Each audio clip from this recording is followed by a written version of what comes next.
నమస్తే అండి. నా పేరు డాక్టర్ శృతకీర్తి. ఇవాళ పిల్లల్లో రజోగుణం. ఈ రజోగుణం వల్ల వాళ్ళు ఎటువంటి చర్యలు చేస్తూ ఉంటారు, ఎలాగా ఇంట్లో అమ్మల్ని ఇబ్బంది పెడుతూ ఉంటారనే విషయాన్ని చెప్తాను. ఇది ఎలా గుర్తించాలి మనం పిల్లల్లో రజోగుణం అధికంగా ఉంది అనే విషయాన్ని అనంటే, పిల్లలు అధికంగా మారం చేస్తూ ఉంటారు. మారం చేసి కొంతమంది కిడ్స్ ఏంటంటే చాలా సోబర్ కిడ్స్ ఉంటారనమాట. చాలా స్వీట్ కిడ్స్. వెంటనే నిద్రపోతారు, వెంటనే అన్నం తింటారు, చెప్పిన మాట వింటారు. కొంతమంది ఎలా ఉంటారంటే చాలా ఇమీడియట్గా వాళ్ళకి ఏడుపు వచ్చేస్తుంటుంది, జుట్లు పీకేసుకుంటారు. అంటే సెల్ఫ్ హామ్ అనేది చేసుకుంటూ ఉంటారు. గోళ్లతో గిచ్చేసుకోవటం, అంటే ఒక టాయ్ ఉంటుంది అనుకోండి, పదే పదే ఆ టాయ్ని కొరుకుతూ ఉంటారు. ఆ టాయ్ని మనం దూరంగా పెట్టిన వెంటనే అది కావాలని చెప్పి మారం చేసి సెల్ఫ్ హామ్ చేసుకుంటారు. అంటే గీరేసుకోవటం, కొరికేసుకోవడం, ఇటువంటివన్నీ చేస్తుంటారు. సో తల్లిదండ్రులు ఏంటంటే, అంటే ఇప్పుడు సైకియాట్రిక్ కానీ సైకలాజికల్ ప్రాబ్లమ్స్ ఉన్న కిడ్స్ అయితే వాళ్ళని డిఫరెంట్గా డీల్ చేయాల్సినటువంటి అవసరం ఉంటుంది. దానికి మీరు మెడికల్ హెల్ప్ తీసుకోవాల్సినటువంటి అవసరం ఉంటుంది. అలాగే కామన్గా కూడా ఇటువంటి ట్రేట్స్ నార్మల్ కిడ్స్లో కూడా మనం ఎక్కువగా చూస్తూ ఉంటాం కదండి. వాళ్ళలో రజోగుణం అంటే యాంగర్ ఉండడం వల్ల వాళ్ళు అటువంటి పనులు చేస్తూ ఉంటారు. అలాగే నోట్లో వేళ్ళు వేసుకోవటం, ఇటువంటివన్నీ కూడా చేస్తూ ఉంటారు. మనం బలవంతంగా తీసేసే ప్రయత్నం చేస్తూ ఉంటాం, అయినా కూడా వాళ్ళు మళ్ళీ నోట్లో వేలు వేసుకుంటూ ఉంటారు. దానికి మనకి సైకలాజికల్గా కొన్ని రీజన్స్ అనేవి ఉంటాయండి. అది మరొక సందర్భంలో నేను మీకు చెప్తాను. ఏది కూడా బలవంతంగా మీరు చేయకండి దయచేసి. తల్లిదండ్రులందరికీ నేను చేసేటువంటి విన్నపం ఏంటంటే, బలవంతంగా అంటే బలంగా మీరు ఒక బలాన్ని పెట్టి పిల్లల్లో మార్పులు తీసుకురావాలి అన్న ఒక ప్రయత్నం మీరు చేయకండి. మీరు పిల్లలు ఒక 10 ఏళ్ల వయసు వరకు కూడా ఒక తల్లిదండ్రులుగా మనం వాళ్ళకి ఒక కంప్లీట్ సపోర్ట్ అనేది ఇవ్వాలి. కాకపోతే ఒక పుష్పాన్ని, ఒక చెట్టుని చాలా జాగ్రత్తగా దానికి ఎరువులన్నీ వేసి, దానికి నీళ్లు పోసి, ఒక పుష్పం వికసించిన తర్వాత ఎంతైతే సంతృప్తి పొందుతామో అలాగే చాలా జాగ్రత్తగా ఒక పువ్వుని ఎంతైతే సున్నితంగా మనం హ్యాండిల్ చేస్తామో అంతే సున్నితంగా పిల్లల్ని హ్యాండిల్ చేయాల్సినటువంటి అవసరం ఉంటుందన్నమాట.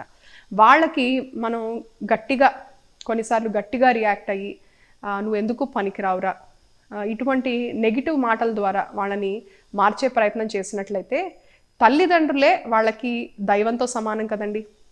వాళ్ళు సమాజాన్ని చూడరు. 5 ఏళ్ల లోపు పిల్లలు ఇంకా వాళ్ళకి ఒక సమాజంతో ఒక ఎక్స్పోజర్ అనేది ఉండదు.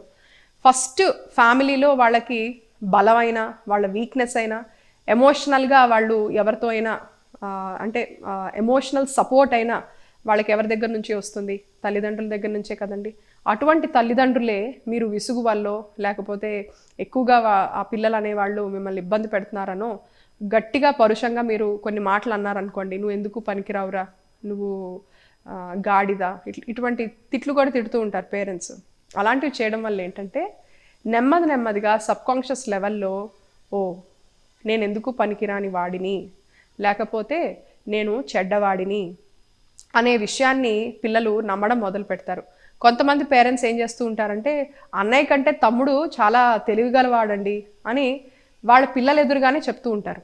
అప్పుడు ఫ్యూచర్లో కూడా ఎలా it turns out to be అంటే, అన్నయ్య కంటే తమ్ముడే తెలివిగలవాడు అనే విషయాన్ని అన్నయ్య కూడా నమ్ముతాడు.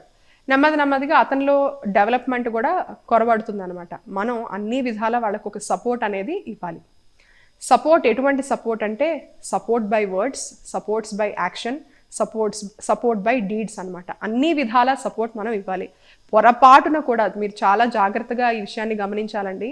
పసిపిల్లల్లో కూడా, అంటే నెలల పిల్లల్లో కూడా తల్లిదండ్రులు ఒకవేళ గొడవ పడినట్లయితే ఆ వైబ్రేషన్స్ అనేవి పిల్లలకి ట్రాన్స్ఫర్ అవుతున్నాయంట. ఒక పాజిటివ్ ఎన్వైరన్మెంట్లో మనం పిల్లల్ని పెంచాలండి. ఇప్పుడు నెలల పిల్లని ఉయ్యాల్లో పడుకోబెట్టి భార్యాభర్తలు ఇద్దరు కొట్లాడడము, లేకపోతే పోట్లాట జరగడము, ఇది ఇంత ఉందంటే మీరు అనుకోవద్దు అంటే పిల్లలకి ఏం తెలియట్లేదని, పసిపిల్ల ఏం తెలుస్తుందిలే వాళ్ళకి అని. లేదు, ఆ వైబ్రేషన్స్ అనేవి చాలా సటిల్ లెవెల్లో ఆ పిల్లలకి ట్రాన్స్ఫర్ అయ్యేటువంటి ఛాన్సెస్ ఉంటాయన్నమాట. ఒక నెగిటివిటీ అనేది ఆ ప్రదేశంలో క్రియేట్ అవుతుంది. దానివల్ల పిల్లల్లో రజోగుణం అనేది చాలా ఎక్కువగా డెవలప్ అయ్యేటువంటి ఛాన్స్ ఉంటుంది.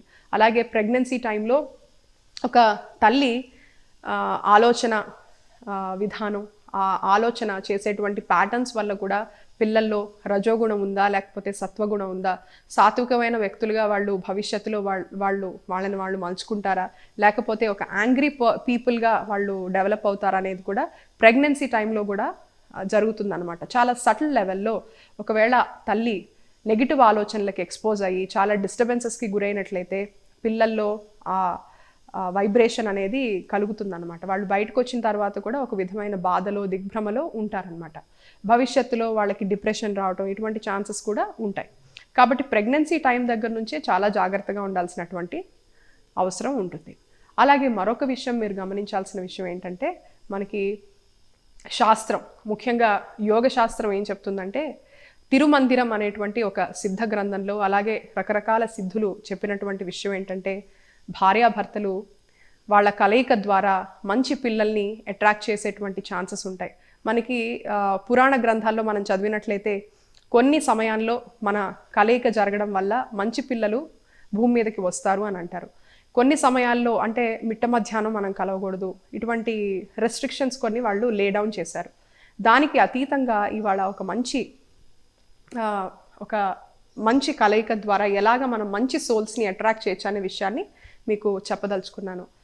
ఈ తిరుమందిరం అనేటువంటి సిద్ధ గ్రంథాల్లో మనకి చెప్పినటువంటి విషయం ఏంటంటే, తల్లిదండ్రులు ఒక 49 రోజుల పాటు నాకు మంచి పిల్లలు పుట్టాలి, ఒక మంచి సోల్ని నేను అట్రాక్ట్ చేయాలి అని చెప్పి ఒక ఆలోచన ఇచ్చి తల్లిదండ్రులు ఇద్దరూ కూడా కలిసి ధ్యాన ప్రక్రియ చేయడం వల్ల 49 రోజులు ఈ ధ్యాన ప్రక్రియ చేస్తూ మీరు ఆలోచన ఇస్తూ మీరు పిల్లల కోసం ప్రయత్నం చేసినట్లయితే మంచి సోల్స్ అనేవాళ్ళు ఈ భూమి మీదకి వచ్చేటువంటి ఛాన్సెస్ ఉంటాయి.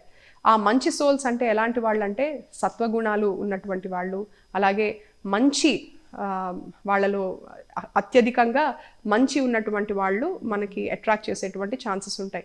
ఎప్పుడు కూడా మన వైబ్రేషన్ని బట్టే మనం పిల్లల్ని అట్రాక్ట్ చేస్తామండి. అంటే ఆన్ అ స్పిరిచువల్ లెవెల్ మన వైబ్రేషన్ ఎలా అయితే ఉంటుందో అలాంటి లెవెల్లోనే మనకి పిల్లలు పుడుతుంటారనమాట.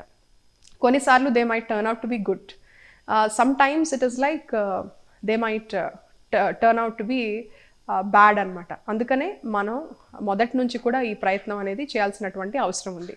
ధ్యాన ప్రక్రియ ద్వారా 49 రోజులు ధ్యానం చేయడం ద్వారా ఒక మంచి సోల్ని మనం అట్రాక్ట్ చేసేటువంటి అవకాశం ఉంటుంది. అలాగే పిల్లలు కన్న తర్వాత కూడా వాళ్ళకి ఒక మంచి పాజిటివ్ అట్మాస్ఫియర్ అనేది క్రియేట్ చేయాలి.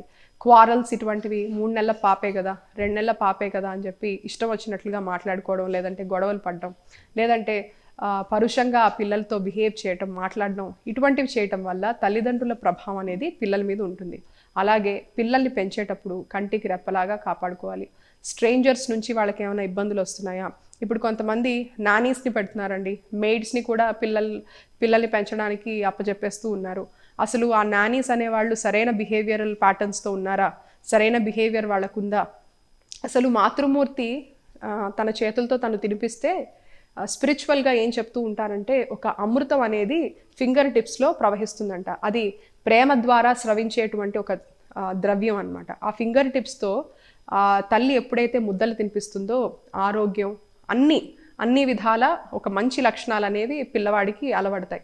ఎప్పుడైతే తల్లికి భిన్నంగా మనం నానీల ద్వారానో లేకపోతే ఆర్టిఫిషియల్ ఈ ఫుడ్స్, ఫాస్ట్ ఫుడ్స్, వేరే వాళ్ళు ఎవరో తయారు చేసినటువంటి ఫుడ్స్ అన్ని పిల్లలకి ఇస్తూ ఉంటామో, ఆహారం వల్ల కూడా వాళ్ళ మానసిక స్థితులు, వాళ్ళ బిహేవియర్స్ అనేవి ఏర్పడేటువంటి ఛాన్సెస్ ఉంటాయి. కాబట్టి చైల్డ్హుడ్లో మాత్రం ఒక బ్యూటిఫుల్ చైల్డ్హుడ్ మీ పిల్లలకి ఇవ్వాల్సినటువంటి అవసరం ఎంతైనా ఉందండి.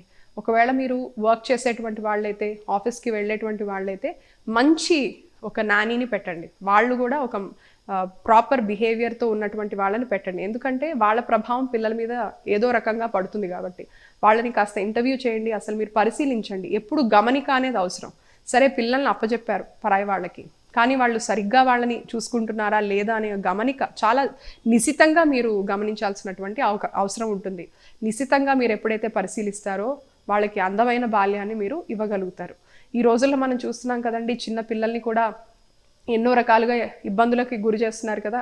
ఈ ఏమంటారు, డే కేర్లో కూడా కొన్ని అబ్యూజెస్ అనేవి మనం చూస్తూ ఉన్నాము.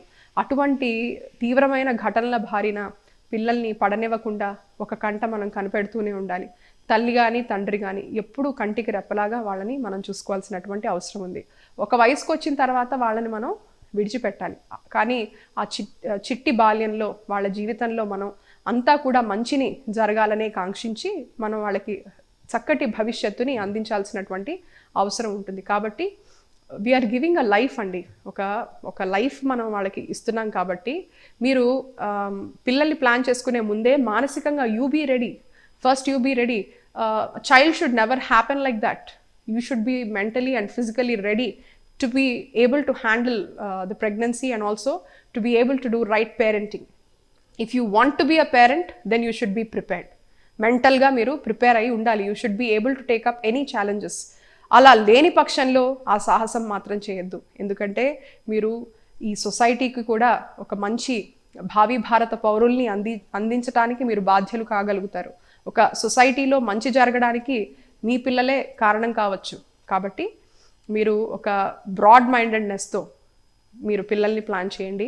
అలాగే వారి బంగారు జీవితంలో మీరు కూడా భాగస్వాములు కండి. ఊరికే అలా పెరిగేశారు, పెద్దవాళ్ళు అయిపోయారు అని just don't let them go. విన్నారు కదండి ఇవాల్టి టాపిక్. మరొక మంచి టాపిక్తో మళ్ళీ కలుద్దాం. నమస్తే.